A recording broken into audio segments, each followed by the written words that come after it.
Hello YouTube family, कैसे हो आप लोग। उम्मीद करती हूँ आप लोग बढ़िया होंगे और स्वस्थ होंगे और मस्त होंगे। और मैं तो बढ़िया हूँ और मस्त हूँ।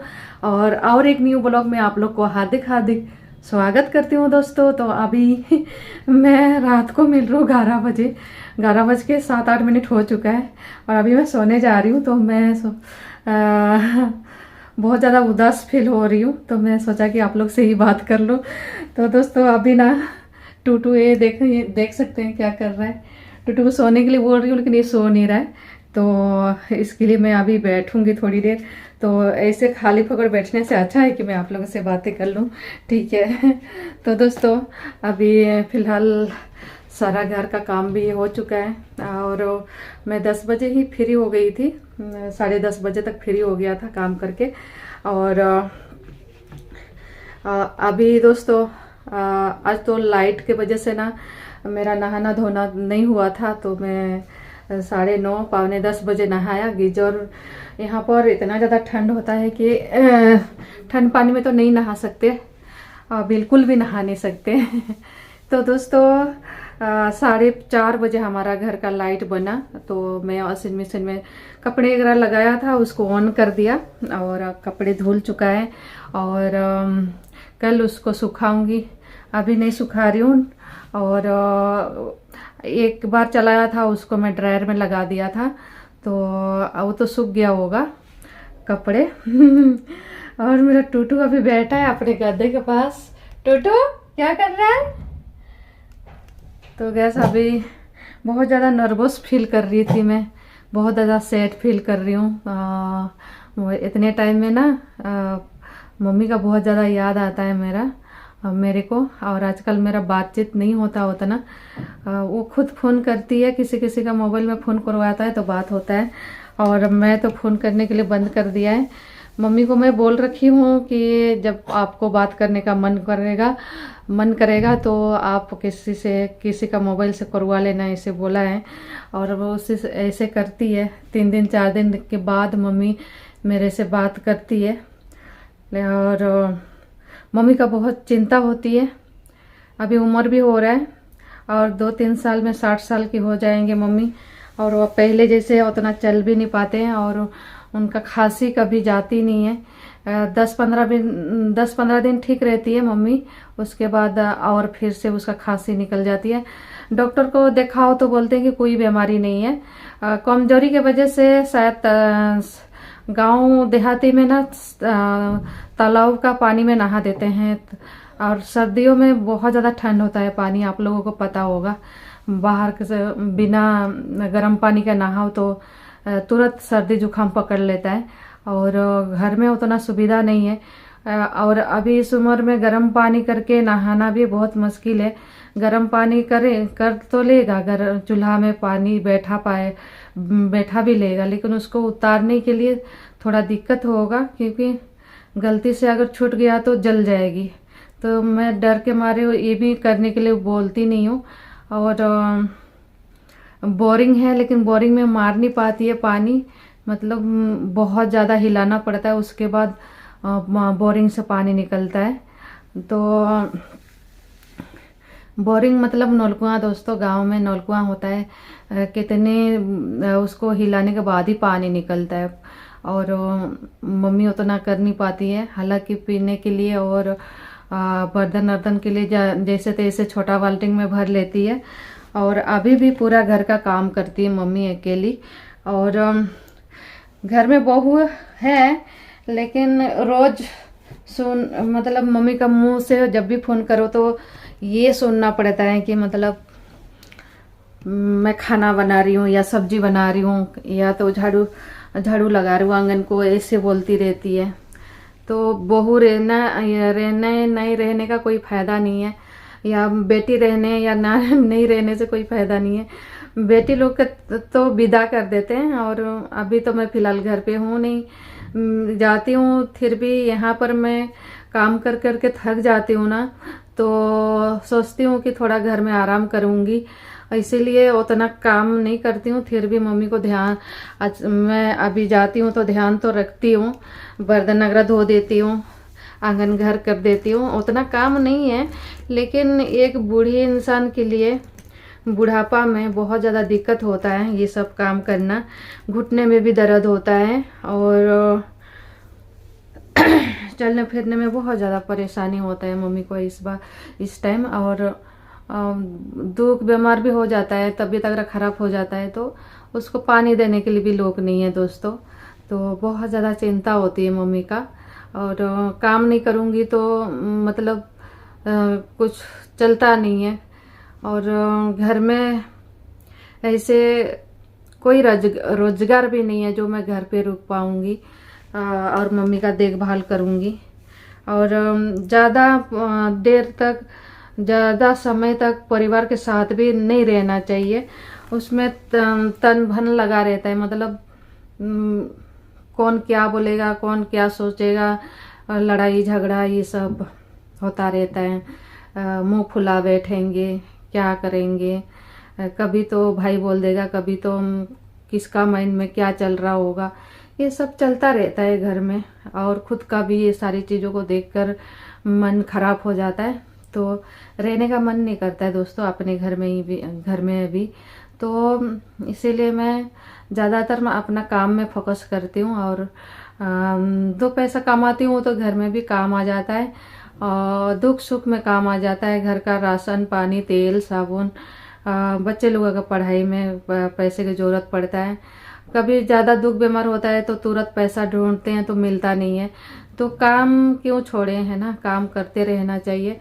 तो इसीलिए जाती हूँ तो 10-15 दिन रुकती हूँ। इस बार ज़्यादा रुक गई थी, इस बार मेरा मजबूरी था तो मैं ज़्यादा दिन रुक गई थी। ये और कितना दिन रहती तो हो जाता, 4 दिन के 5, हाँ 4 दिन रहती तो हो जाता 1 महीना दिन। तो ऐसे करके मैं आ गई जैसे तैसे करके। बहुत ज़्यादा जाते समय तो बहुत ज़्यादा दिक्कत हुआ, आते समय उतना परेशानी नहीं हुआ, अच्छे से आई। टिकट था मेरे पास, पहले से बुकिंग किया हुआ था तो आराम से आ गई। जाते समय मेरे पास टिकट भी नहीं था। तो दोस्तों यही बात है, ज़्यादा मैं मम्मी के लिए चिंता करती हूँ और मन में दिन भर में ना अजीब से ख्याल होती है, अपना होकर भी अपना नहीं है जैसे लगता है। बहुत ज़्यादा दुखी होती हूँ, परेशान हो जाती हूँ। फिर काम में इतना बिजी कर देती हूँ कि पूछो मत, कितना मतलब चिंता को, परेशानी को, जो भी है दिमाग में चलता रहता है उसको दूर करने के लिए अपने आप को बिजी रख देती हूँ। और अभी जस्ट मैं अभी सोने जा रही थी, देख सकते हैं कैसे बैठी हूँ मैं कम्बल को फैलाकर। और अभी ठंड भी लग रहा है, मेरा जैकेट निकाल दिया, अभी सोऊंगी तो इसीलिए निकाल दिया। जैकेट पहनकर नहीं सोना चाहिए, पता नहीं, बोलते हैं, दीदी बोलती है जैकेट पहनकर नहीं सोना है, ऐसे बोलती है। तो मैं उनका बात मानती हूँ, जो भी सिखाते हैं, जो भी बोलते हैं अच्छे के लिए बोलते हैं, तो मैं मानती हूँ। मेरी जो दी है मनीषा दीदी, उनकी बात और फॉलो करती हूँ बहुत सारी चीज़ें। और उनको देखकर मुझे बहुत ज़्यादा मोटिवेशन भी होता है। जैसे मेरे शरीर में दर्द होता है ऐसे उनका शरीर में भी पूरी समय दर्द रहता है, कुछ ना कुछ दर्द होता रहता है।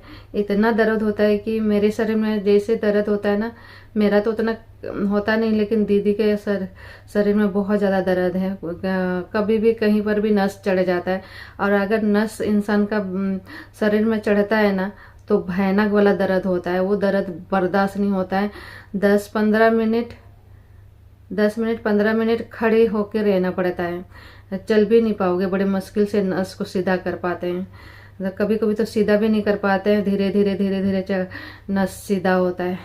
बहुत ज़्यादा दिक्कत होती है। जिसका कमर में परेशानी हो उनका, जो फिजियोथेरेपी पेशेंट है वो उनका, तो मैं तो एक बार सोचती हूँ ना, ये क्या हो गया लाइफ में, ऐसे सोचती हूँ, क्या लाइफ है, ऐसे सोचती हूँ। तो हाँ, खैर आज जब बाहर से खाना आया था, भैया मुझे पूछे कि क्या बना रही हो खाने में, तो मैंने सोचा नहीं, मैंने बोला क्या खाएंगे तो मटर तहरी बनाने के लिए बोला था, लेकिन मुझे ना मटर तहरी कैसे बनाते वो नहीं पता। बना देती, फिर भी यूट्यूब में सर्च करती और कैसे बनाते हैं वो देखकर तो बना ही लेती। तो दोस्तों मेरा जो मोबाइल का कैमरा है और मतलब सीधे वाला जो कैमरा है वो पूरा कैसा दिखता है और बैक कैमरा एकदम साफ दिखता है। तो मैं ना सीधे कैमरा से आप लोगों को अच्छे से दिख रही हूँ कि नहीं दिख रही हूँ ऐसे कंफ्यूज हो जाती हूँ, इसीलिए मैं सीधे कैमरा से हमेशा व्लॉग बनाती हूँ। तो दोस्तों फिलहाल टूटू आज घूमा नहीं और खाना भी ठीक से नहीं खाया है। ये देख सकते हैं खाना बचा हुआ है वहाँ पर। और टूटू को अभी अब उसका गधा को अब मेरे सामने ले आई हूँ, इधर सोएगा करके। कारपेट में सोता है दोस्तों, अभी इतना ठंड भी गया नहीं है तो इसको सर्दी जुकाम भी पकड़ लेता है, तो बहुत ज़्यादा ज़रूरी है इसका ध्यान रखना। तो दोस्तों और एक चीज़ कहना चाहती हूँ, मैं ना अपने परिवार का लोगों की बात सुनने के लिए तरस जाती हूँ और परिवार के साथ रहने के लिए तरस जाती हूँ, लेकिन नसीब ऐसा है कि मतलब परिवार के साथ नहीं रह पाती हूँ। कारण ये है कि काम नहीं करूँगी तो घर का जो घटी बढ़ी होता है महीना भर में ज़रूरत पड़ता है, कभी दुख में कभी सुख में, चाहे कोई भी प्रोग्राम में पैसे की ज़रूरत पड़ता है, वो हो नहीं पाता है तो काम तो करना ही पड़ता है। घर छोड़ के दूसरे शहर में आकर काम करना पड़ता है, इसीलिए कि घर में सब कुछ थोड़ा बहुत अच्छा चले, किसी को मांगना ना पड़े, किसी के आगे फैलाना मतलब हाथ फैलाना ना पड़े। गरीबी क्या होता है ना, मैं बचपन से अच्छे से देखी हूँ। कभी कभी बचपन का बात बता रही हूँ, कभी कभी ऐसा दिन आता था कि मतलब 3 वक्त में एक वक्त रोटी भी मिलना मुश्किल हो जाता था। एक दिन में एक बार खा लेते थे, फिर दूसरे दिन सोचना पड़ता था कि क्या खाएंगे और कहाँ से मम्मी लाएगी और पापा लाएंगे खाना, ऐसे सोचते थे। और पापा का तबीयत भी बहुत कम उम्र में ही ख़राब हो गया था, तो पापा उतना काम नहीं कर पाते थे और खेती के समय तो उतना भूखे नहीं होते थे। खेती का टाइम में सब लोग काम पे बुलाते थे, तो काम करते करते बहुत सारे धान आ जाता था, तो चावल उस समय बहुत होता था, तो उस समय दिक्कत नहीं होता था। जैसे खेती वेती के काम ख़त्म होता था, ऐसे 2 महीना 3 महीना तक तो अच्छे से चलता था। फिर धान कटाई होगा उस समय और बढ़िया से चलेगा। धान कटाई ख़त्म हुआ उसके बाद ना तो खाने के लिए मिलता था ना तो कुछ नहीं है। इसे क्यों बोल रही हूँ, क्योंकि हमारे घर में खेती नहीं होता था। खेती तो था, खेती है, लेकिन ज़मीन होते हुए भी हमारे घर में खेत में बुनाई नहीं होता था। कारण ये है कि मेरे पापा बहुत ज़्यादा बीमार हुआ करते थे, तो धान बुनाई करने के लिए धान की ज़रूरत पड़ता है और गाय गरू की ज़रूरत पड़ता है, वो सारी चीज़ें नहीं था घर में, तो बहुत ज़्यादा खाने पीने के लिए दिक्कत होता था। तो जितना दिन काम मिलता था उतना दिन तो खाने के लिए मिलता था, बाकी टाइम खाने के लिए नहीं मिलता था। अगर 3 टाइम में एक टाइम का खाएंगे, कभी कभी 3 टाइम मिल जाता था, कभी कभी 2 टाइम मिल जाता था। कभी नमक भात खाते थे, कभी नमक मिर्ची भात खा लेते थे, माड़ भात बासी भात ऐसे करके गुजारा करते थे बचपन में। तो वही सारी चीज़ों को याद करते हुए अभी दिन रात मेहनत करती हूँ ताकि मेरे घर में बिना सब्जी का खाना ना खाएं, बिना खाए ना सोएं, मतलब भूखे नहीं सोना चाहिए कोई भी, और किसी के आगे हाथ फैलाना ना पड़े। एक दिन ऐसे टाइम था कि मैं मम्मी के साथ निकल जाती थी। गांव में चावल 1 किलो ढूंढने से नहीं मिलता था, धान ढूंढने से नहीं मिलता था, पैसे ढूंढने से नहीं मिलता था। तो मम्मी ना दूसरे गांव जाकर जान पहचान लोगों के पास जिसको जिसको अच्छे मानते थे उनके घर में जा कर चावल लेके आते थे, फिर खाना बनाना पड़ता था और खाते थे। और गांव बहुत दूर दूर है, आधा घंटा 1 घंटा चलना पड़ता है। तो सोच सकते हो कितना दूर पड़ता होगा, आधा घंटा चलना, 1 घंटा चलना, और अकेले लेडीज को। तो मैं भी साथ में चली जाती थी। मैं बचपन में मम्मी के साथ ही कहीं पर भी जाती थी तो साथ में चली जाती थी। पढ़ाई भूखे पढ़ाई करने के लिए कौन जाएगा, भूख लगता था बहुत ज़्यादा। उस समय खाना नहीं मिलता था, बहुत बाद में खाना मिलता था स्कूल में। तो स्कूल में जो चावल आता था वो भी बहुत ज़्यादा खराब चावल आता था, कीड़ा होता था चावल में। और जब खाने के लिए बैठो तो भात में कीड़ा दिखता था, तो भूख प्यास सारे मिट जाता था दोस्तों। उस समय इतना खराब चावल स्कूल में भी देते थे। दाल में जो दाल आता था वो चावल भी नहीं पकता था। ऐसे ऐसे दिन देखा है मैंने।